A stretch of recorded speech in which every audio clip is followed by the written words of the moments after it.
ఈ ప్రపంచంలో డబ్బులు లేనోళ్ళు కొన్ని కోట్ల మంది ఉన్నారు. జబ్బులు లేనోళ్ళు ఒక్కడ కూడా లేడు. చిన్నదో పెద్దదో చాలామందికి ఏంటి కష్టాలు, కన్నీళ్ళు, వ్యాధులు, బాధలు ఉన్నాయా లేదా? ఇప్పుడు ఎవరికి తలపోటు వచ్చినా, ఎవరికి నీరసం చేసినా, ఎవరికి అనారోగ్యం వచ్చినా, ఎవరికి కాళ్ళు లేకపోయినా, ఎవరికి కళ్ళు లేకపోయినా అందరూ పాపులేనా?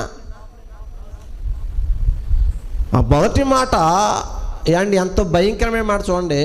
వీడు ఏమైనా పాపం చేశాడా?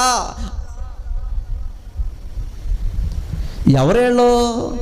యేసు ప్రభుతో ఉన్నవారు, యేసు ప్రభు శిష్యులు.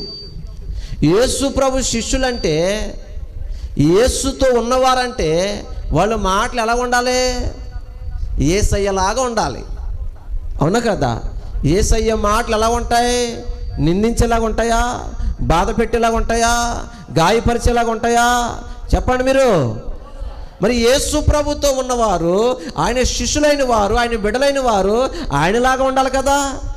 మరి ఆయనలాగా లేరేంటి వాళ్ళు? పైగా ఏమంటున్నారు? వీడు పాపం చేశాడా? అప్పుడు ఏమనుకుంటాడు? నేనేమైనా పాపం చేశానా? నేనేం పాపం చేయలేదే అనుకుంటాడు. ఓకే, అలా అనుకుందాం కాసేపు. వాడు పాపం చేస్తుంటే వాడి కళ్ళు ఎప్పుడు పోవాలి? పాపం చేసిన తర్వాత పోవాలి. కానీ కళ్ళు ఎప్పుడు పోని? పుట్టుక నుంచే పుట్టివాడు పుడతా వ్యభిచారం చేస్తాడా? పుడతా దొంగతనం చేస్తాడా? పుడతా ఒకరిని లేపేస్తాడా?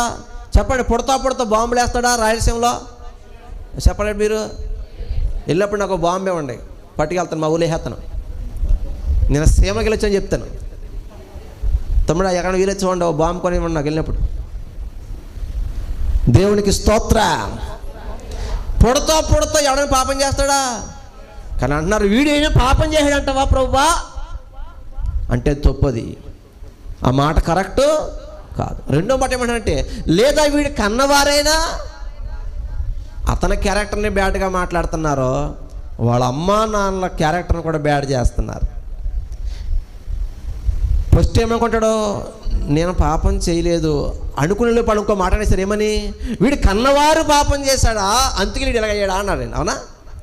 అప్పుడు కడుపులో లేదా మనస్సులో, హృదయంలో అతనికి వచ్చే తలంపు ఏంటి అంటే, మా అమ్మ పాపిష్టుదై ఉండొచ్చు, లేదా మా నాన్న పాపిష్టుడై ఉండొచ్చు, అంటే వాళ్ళు చేసిన పాపం నేను గుడ్డోడిని అయ్యానమాట, అంటే మా అమ్మ మంచిది కాదు, మా నాన్న మంచోడు కాదు అనే అవకాశం ఉందా లేదా? బిడ్డ ఒక్కడు బాగా గుర్తుపెట్టుకో, మనం ఎప్పుడు ఎవరి గురించి ఎల్లెత్తి చూపించకూడదు. నోరుంది కదా అని సెంటర్ ప్రెస్ లాగా లబలబలబల వాగకూడదు. ఎవరి మీద పడితే వారి మీద నిందలు వేయకూడదు. ఎవరి మీద పడితే వారి మీద బ్యాడ్గా ప్రచారము చేయకూడదు. కొన్ని చోట్ల కొంతమంది ఏం చేస్తారంటే, ఎవరో కొంత చెప్తారు, ఏడు దానికి కొంచెం తాలింపు సరుకులు వేసి మసాలా వేసి, అయ్యా అండి వాడు ఆయన తిట్టాడంటే వీడు అంటదే కొట్టేసాడంట అంటది. ఆ మాటని ఇంకోది అంటది, కిందేసి తొక్కేసాడంట అంటది.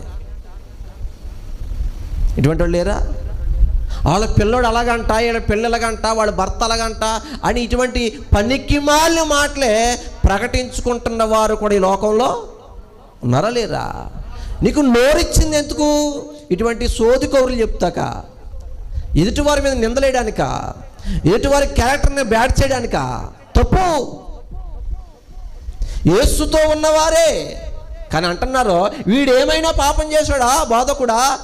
పొస్తాడు అనుకుంటున్నాడు నేను ఏ పాపం చేయలేదు కదా అనే లోపే, లేదు వీళ్ళ అమ్మా నాన్నలు ఏమైనా పాపం చేశారా? అప్పుడు అనుకుంటాడు మనసులో, అంటే మా అమ్మ తప్పుడుది, మా నాన్న పాపిస్తోడు, అందుకు నేను అనుకుంటున్నా అని వాళ్ళ అమ్మ నాన్న తప్పుగా అనుకుంటాడు కూడా. చూసారా? ఒక్క మాట ఎక్కడికో తీసుకుపోతుంది ఆలోచనలో. బిడ్డ నోరు ఉంది కదని ఇష్టానుసారంగా మనం మాట్లాడకూడదు.